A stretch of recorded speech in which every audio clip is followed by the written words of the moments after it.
नमस्कार। मैं वीके शास्त्री अपने चैनल के माध्यम से आप सभी दर्शकों का बहुत बहुत स्वागत करता हूं। आज के वीडियो में हम बात करेंगे एक ऐसे ग्रह के बारे में जिसके बारे में लोग बहुत कम जानते हैं और बहुत लाइटली टेकअप करते हैं, लेकिन वो ग्रह मोक्ष का भी कारक है और मृत्यु का भी कारक है, और वो है केतु। ज़्यादातर लोगों को राहु के बारे में बहुत कुछ पता होता है, लेकिन केतु के बारे में बिल्कुल भी नहीं जानते हैं, जबकि उनके जीवन में बहुत सी शुभ और अशुभ घटनाओं का कारक केतु होता है, और वो केतु का उपाय न करके किसी और ग्रह का उपाय करते रहते हैं, जिससे उन्हें कोई राहत नहीं मिल पाती। केतु अत्यंत रहस्यमयी ग्रह है, छाया ग्रह है, और केतु का सिर नहीं है। केतु है धर्म की ध्वजा। केतु झंडा गाड़ देता है और झंडा विक्ट्री का सिंबल होता है। केतु किसी ग्रह के साथ जुड़ जाए तो उस ग्रह की पावर को 5 गुना तक बढ़ा देता है। उस ग्रह से संबंधित क्षेत्रों में आप झंडा गाड़ देंगे, यही है केतु।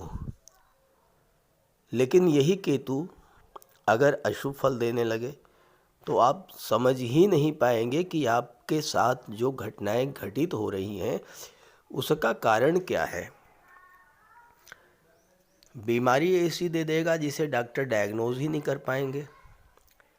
भाई बहनों, परिवारीजनों, जीवन साथी, माता पिता, बच्चों के साथ मतभेद होगा तो आप समझ ही नहीं पाएंगे कि मतभेद किस वजह से हो रहा है।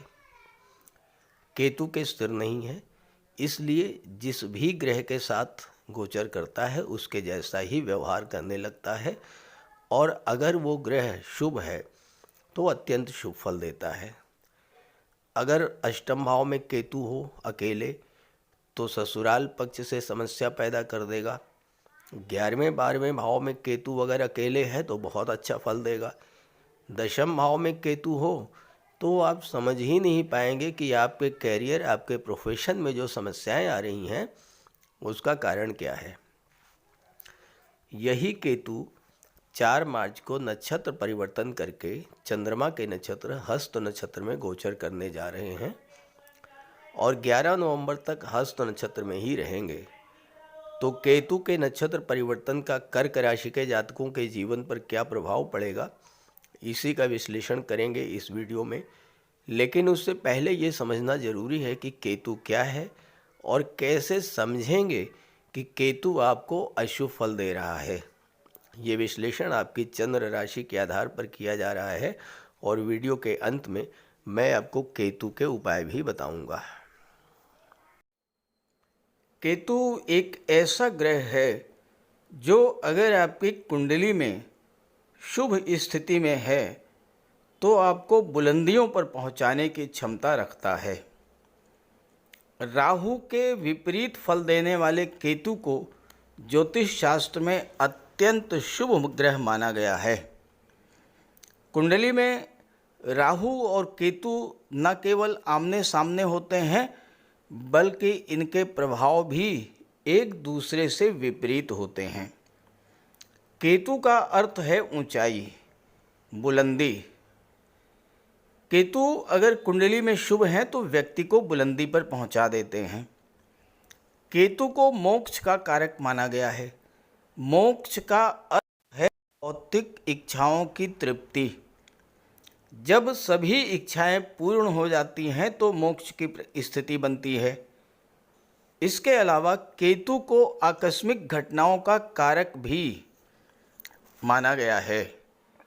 दुनिया के जिन भी लोगों ने जीवन में बुलंदी हासिल की है, जीवन में वो सब कुछ प्राप्त किया है जो वो पाना चाहते थे, उनकी कुंडली में केतु या तो गुरु या शुक्र के साथ गोचर कर रहे होंगे, या गुरु या शुक्र की राशि में गोचर कर रहे होंगे, या फिर गुरु या शुक्र की दृष्टि केतु पर पड़ रही होगी। हालांकि केतु त्याग के भी कारक होते हैं, डिटैचमेंट के कारक होते हैं, अलगाव के कारक होते हैं और मोक्ष को प्राप्त करने के लिए बहुत कुछ त्याग भी करना पड़ता है। अगर आप जीवन में केतु के गोचर का पूरा लाभ लेना चाहते हैं तो आपको त्याग करने की प्रवृत्ति को अपनाना होगा, निर्लिप्त निर्विकार भाव से कार्य करना होगा। केतु आध्यात्मिकता के कारक हैं, धर्म कर्म में आपकी आस्था को बढ़ाने वाले होते हैं और जिनकी कुंडली में केतु अकेले होते हैं उनकी कुंडली में केतु सर्वाधिक शुभ फल देने वाले होते हैं। लेकिन जब केतु अशुभ फल देने वाले होते हैं, जब केतु अशुभ फल देते हैं तो किस तरह का फल देते हैं आप ये समझें। आप ये कैसे जानेंगे कि केतु आपकी कुंडली में अशुभ फल दे रहे हैं, क्योंकि हर व्यक्ति तो ज्योतिष शास्त्र का ज्ञाता होता नहीं है। तो पहला लक्षण है, राहु से प्रभावित व्यक्ति अगर बीमार है तो डॉक्टर गलत डायग्नोज करेगा, गलत दवा देगा। लेकिन अगर केतु से प्रभावित है तो डॉक्टर बीमारी को पकड़ ही नहीं पाएगा और आपको ऐसी दवाइयाँ देगा जिससे आपको रिएक्शन हो जाएगा। केतु को चर्म रोग, पेशाब संबंधी बीमारियों का कारक माना गया है। केतु के कारण संतान उत्पत्ति में बाधा पैदा होती है, सिर के बाल झड़ जाते हैं, शरीर और नसों में कमजोरी आ जाती है, सुनने की क्षमता में कमी हो जाती है, रीढ़ की हड्डी में दर्द होना, घुटनों जोड़ों की समस्या होना, ये सब अशुभ केतु के लक्षण हैं। केतु कैंची के कारक होते हैं, एक्सीडेंट्स के कारक होते हैं मंगल और केतु। अगर एक्सीडेंट में टांके लगते हैं तो ये समझिए कि इस एक्सीडेंट का कारक मंगल है।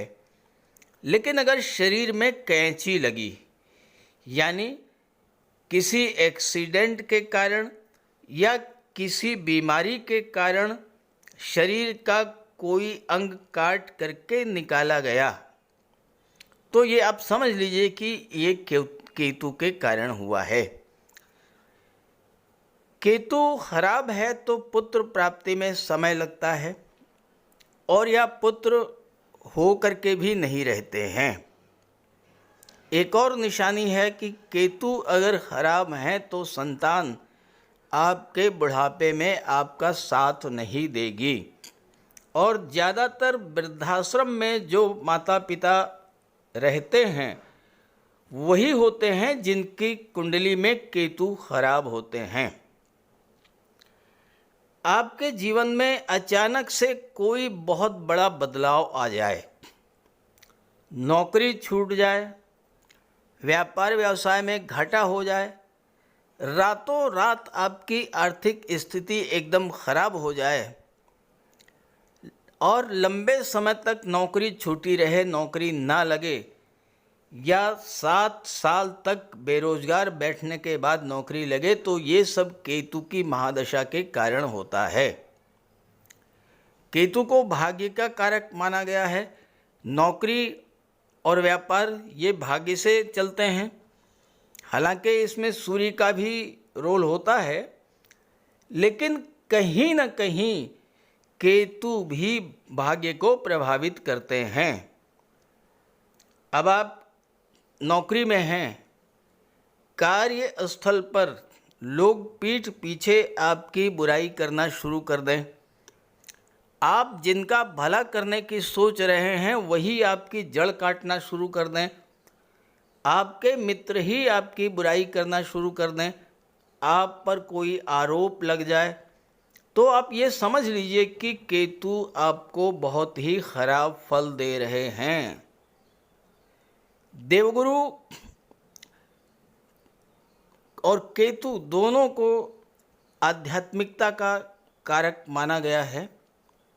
केतु ईश्वर के प्रति लगन को बहुत अधिक आपकी बढ़ा देंगे, लेकिन केतु अगर नेगेटिव हुए, नकारात्मक हुए, सकारात्मक हुए, अच्छे हुए, शुभ हुए तो ईश्वर के प्रति लगन लग जाएगी।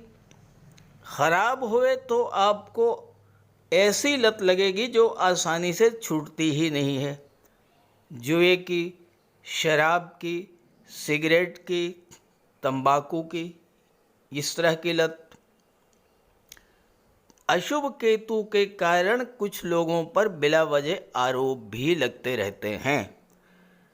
और अगर आपके ननिहाल पक्ष की स्थिति कमज़ोर होने लगे, वहाँ पर निरंतर संघर्ष की स्थिति बन रही हो, तो समझ जाइए कि आपका केतु अशुभ फल दे रहा है। सांप का काटना या कुत्ते का काटना ये भी अशुभ केतु के लक्षण हैं। कोई दवा रिएक्शन कर दे या आपको कोई जहर दे दे तो ये भी अशुभ केतु के कारण हैं।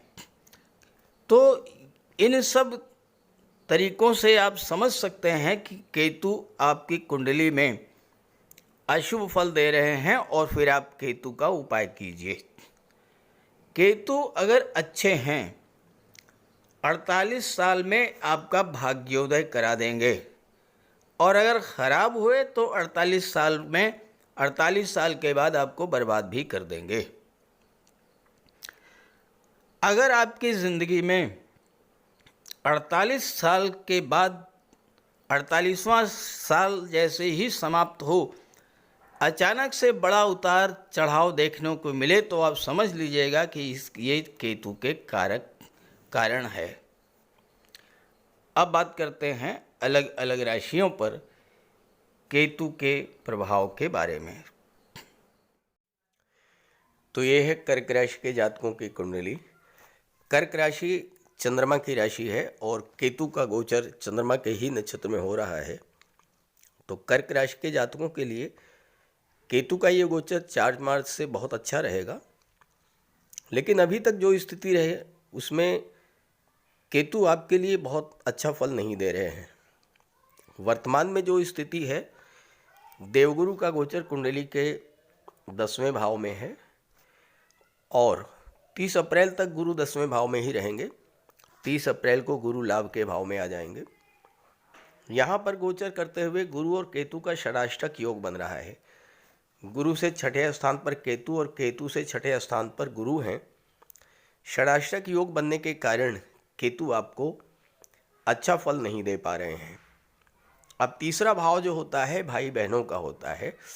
आपके संबंध भाई बहनों से खराब हुए होंगे और आप यही समझ नहीं पा रहे होंगे कि आखिर संबंध खराब क्यों हुए। तीसरा भाव आपकी कम्युनिकेशन पावर का होता है, मार्केटिंग का होता है। तीसरा भाव टूर एंड ट्रेवल्स का होता है। आपको बिला वजह की यात्राएं करनी पड़ी होंगी। वाणी दोष के कारण आपके संबंध खराब हुए होंगे। आपकी कम्युनिकेशन पावर में कमी आई होगी। आप अपनी बात सही तरीके से दूसरे लोगों तक पहुंचा ही नहीं पाए होंगे। आपने अच्छा कहा होगा लेकिन लोगों को खराब लगा होगा, रिलेशंस खराब हुए होंगे। और ये सारी चीज़ें षडाष्टक दोष के कारण हुई। हो सकता है कि आपका ट्रांसफ़र ऐसी जगह हो गया हो जहाँ पर आप जाना भी नहीं चाहते हों। लेकिन 30 अप्रैल को जैसे ही गुरु राशि परिवर्तन करेंगे और राशि परिवर्तन करके एकादश भाव में आ जाएंगे, केतु आपके लिए बहुत अच्छा फल देना शुरू कर देंगे, क्योंकि गुरु की दृष्टि केतु पर पड़ेगी। गुरु की पंचम दृष्टि केतु पर पड़ेगी और गुरु की दृष्टि अमृतमयी होती है। केतु पर जब किसी शुभ ग्रह की दृष्टि पड़ती है, जैसा मैंने शुरू में बताया कि या तो शुभ ग्रह के साथ हो या शुभ ग्रह की दृष्टि पड़े, तो गुरु की जब दृष्टि पड़ेगी केतु पर तो केतु आपके लिए बहुत अच्छा फल देंगे, क्योंकि आपकी राशि के स्वामी चंद्रमा के नक्षत्र में गोचर कर रहे हैं। इस समय आपकी कम्युनिकेशन पावर में वृद्धि होगी। भाई बहनों से आपके रिलेशंस बहुत अच्छे हो जाएंगे। यात्राओं से आपको लाभ मिलेगा। मार्केटिंग के क्षेत्र में हैं, वहाँ से आपको लाभ मिलेगा। तीसरा भाव संचार माध्यमों का होता है, ऑनलाइन एक्टिविटीज़ का होता है। तीसरा भाव जो होता है ये छाया संबंधित क्षेत्रों का होता है, फोटो रिलेटेड एरियाज़ को शो करता है। केतु छाया ग्रह हैं, तो जो लोग film industry, TV serial, modelling के क्षेत्र में हैं, ग्लैमर इंडस्ट्री के क्षेत्र में हैं, या वहाँ जाना चाहते थे और जा नहीं पा रहे थे क्योंकि केतु के कारण बाधाएं उत्पन्न हो रही थीं, वो बाधाएं समाप्त होंगी और अब अपने मनचाहे क्षेत्र में इस समय जा सकते हैं। बुध वाणी के कारक होते हैं, कम्युनिकेशन के कारक होते हैं, और बुध की राशि में केतु हैं तो आपकी कम्युनिकेशन पावर में वृद्धि होगी और आप अब अपनी बात को सही तरीके से लोगों तक पहुंचा पाएंगे। यहाँ पर गोचर करते हुए केतु की पंचम दृष्टि पड़ेगी कुंडली के 7वें भाव पर। अभी तक जो स्थिति बनी है, षडाष्टक दोष अभी भी बना हुआ है और इसके कारण आपके विवाह में बाधाएं आ रही होंगी, रिश्ते तय नहीं हो पा रहे होंगे, दाम्पत्य जीवन में भी दूरी बनी होगी, तनाव की स्थिति होगी और आप चाह करके भी तनाव को दूर नहीं कर पा रहे होंगे क्योंकि आपको समझ में ही नहीं आ रहा होगा कि आखिर तनाव का कारण क्या है। व्यापार व्यवसाय में भी आपके साथ चीटिंग, धोखाधड़ी की स्थिति बनी होगी, पैसा आपका डूबा होगा, आपके पार्टनर ने ही आपके साथ चीट किया होगा, घाटा हुआ होगा, ये सब चीज़ें आपके साथ हुई होंगी। लेकिन 30 अप्रैल के बाद स्थितियों में बहुत बड़ा बदलाव आएगा। धन की दृष्टि से ये समय बहुत अच्छा रहेगा और महत्वपूर्ण बात यह है कि गुरु का गोचर कुंडली के लाभ के भाव में 14 मई 25 तक रहेगा, 14/5/2025 तक, और केतु 18/5 तक रहेंगे। तो गुरु और केतु का जो 18/5/25 तक, तो गुरु और केतु का जो ये संबंध है त्रिकोण का, ये संबंध 18/5/25 तक आपको लाभ देता रहेगा और आपने इस समय में एफर्ट्स किए तो आपको बहुत बड़ा लाभ भी मिलेगा। अब आपको अचानक से व्यापार में बहुत बड़ा लाभ मिलेगा। जो आपका नुकसान हुआ था उस नुकसान की भरपाई होगी। पार्टनर ने आपके साथ चीटिंग की थी, आपको कोई दूसरा बहुत अच्छा पार्टनर मिलेगा। अचानक से व्यापार को बुलंदियों पर ले जाने की क्षमता होती है केतु में। हालांकि 7वें भाव में केतु व्यापारिक यात्राएं बहुत कराएंगे आपसे और जीवन साथी से दूर जाना पड़ सकता है। अब अगर आप बुध से संबंधित क्षेत्रों में कार्य कर रहे हैं, बैंकिंग है, फाइनेंस है, एजुकेशन सेक्टर है, आईटी सेक्टर है, तो जीवन साथी से दूर जाना पड़ सकता है। और दूसरी बात यह है कि आप अपने कार्य व्यवसाय में बहुत ज़्यादा बिजी रहेंगे और इस वजह से दाम्पत्य सुखों में भी थोड़ी कमी आएगी। लेकिन आपकी सोशल इमेज इस समय बहुत अच्छी होगी। अचानक से आपके विवाह का योग बन जाएगा। आप अकेले रहना ज़्यादा पसंद करेंगे। अपने कार्य क्षेत्र में किसी का डिस्टर्बेंस आपको बर्दाश्त नहीं होगा और केतु थोड़ा आपको एकांत प्रिय भी बना देंगे। तीसरे भाव में गोचर करते हुए केतु की दृष्टि भाग्य के भाव पर पड़ेगी, 9वें भाव पर। 9वां भाव भाग्य, धर्म, पिता, उच्च शिक्षा और तीर्थ यात्राओं का होता है और इसके स्वामी गुरु हैं और गुरु की दृष्टि केतु पर पड़ रही है। तो इस समय भाग्य आपका पूरी तरह से साथ देगा। अगर अभी तक आपका भाग्य साथ नहीं दे रहा था, आपके कार्यों में रुकावट आ रही थी, बिला वजह के आपके पिता और गुरु से नाराज़गी हो गई थी, आप ये समझ ही नहीं पा रहे थे कि आपके पिता आपसे क्यों नाराज़ हैं, आपके गुरु आपसे क्यों नाराज़ हैं, तो अब वो चीज़ें स्पष्ट हो जाएंगी और पिता और गुरु का आशीर्वाद आपको मिलेगा और पिता और गुरु के आशीर्वाद से आप आगे बढ़ेंगे। उच्च शिक्षा के लिए आप विदेश जाना चाहते थे, नहीं जा पा रहे थे, अब आप उच्च शिक्षा के लिए विदेश भी जा पाएंगे। केतु भाग्य को बुलंदियों पर पहुंचा देंगे। दूसरी बात यह है कि आपके जो काम अभी तक बिगड़ गए थे, रुके हुए थे, काम में बाधा आई थी, वो सब बाधाएं दूर होंगी, आपके बिगड़े काम बनना शुरू हो जाएंगे। अब यहाँ पर केतु आपके अंदर धर्म में रुचि बढ़ाएंगे, अध्यात्म में रुचि बढ़ाएंगे। और अगर आप इस समय तीर्थ यात्राओं पर जाते हैं, धार्मिक आयोजन अपने घर पे करते हैं, पूजा पाठ का आयोजन करते हैं, जितना अधिक आप धर्म और अध्यात्म से अपने आप को जोड़ेंगे, उतना ही अधिक आपका भाग्य साथ देगा। आपके सभी काम जो बिगड़ गए थे वो बनना शुरू हो जाएंगे और आपको सफलता मिलेगी, धन की प्राप्ति होगी। क्योंकि केतु की नवम दृष्टि लाभ के भाव, एकादश के भाव पर पड़ेगी और यहाँ पर गुरु बैठे हुए हैं। कुंडली का एकादश भाव जितना मजबूत होता है, आपकी आर्थिक स्थिति उतनी ही मजबूत होती है। अब इस समय दो शुभ ग्रहों का प्रभाव आपके कुंडली के 11वें भाव पर रहेगा। 30 अप्रैल के बाद से आपकी इनकम में चौगुनी वृद्धि होगी, चारों तरफ से धन की बरसात शुरू हो जाएगी, अचानक से धन की प्राप्ति होगी। आपका जो पैसा रुका हुआ था वो पैसा इस समय आपको मिलेगा। इनकम में ऑल ओवर ग्रोथ देखने को मिलेगी, आय के नए नए साधन बनेंगे, भाई बहनों का भी आपको सहयोग मिलेगा। चूँकि बुध की राशि में केतु का गोचर है, बुध सामाजिक ग्रह हैं, तो आपके सोशल रिलेशंस भी बहुत मजबूत होंगे, नेम फेम आपकी बढ़ेगी। आप बुद्धि और वाणी से रिलेटेड कार्यों से बहुत लाभ आपको मिलेगा। बैंकिंग के हैं, एजुकेशन सेक्टर में है, फाइनेंस में है, आईटी सेक्टर में है, कंप्यूटर या कम्युनिकेशन के क्षेत्र में है, आप कला, वाणिज्य और व्यापार के क्षेत्र में हैं, इन सभी क्षेत्रों से आपको धन की प्राप्ति होगी।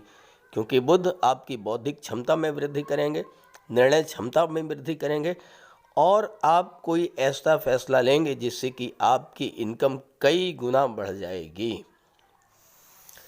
इस समय शेयर मार्केट और स्टॉक मार्केट से भी आपको लाभ का योग बनेगा। हालांकि शेयर मार्केट और स्टॉक मार्केट में निवेश करने से पहले किसी एक्सपर्ट की राय जरूर लीजिएगा।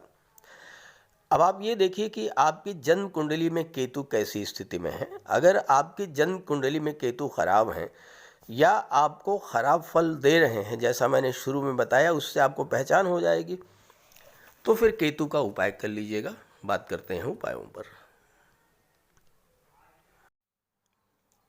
केतु का सबसे बड़ा उपाय है भगवान श्री गणेश जी की उपासना करना। बुधवार के दिन गणेश जी का पूजन करें, अथर्वा स्तोत्र का पाठ करें। सोमवार के दिन भगवान शिव की आराधना करें, रुद्र स्तोत्र का पाठ करें, काले रंग की गाय की सेवा करें,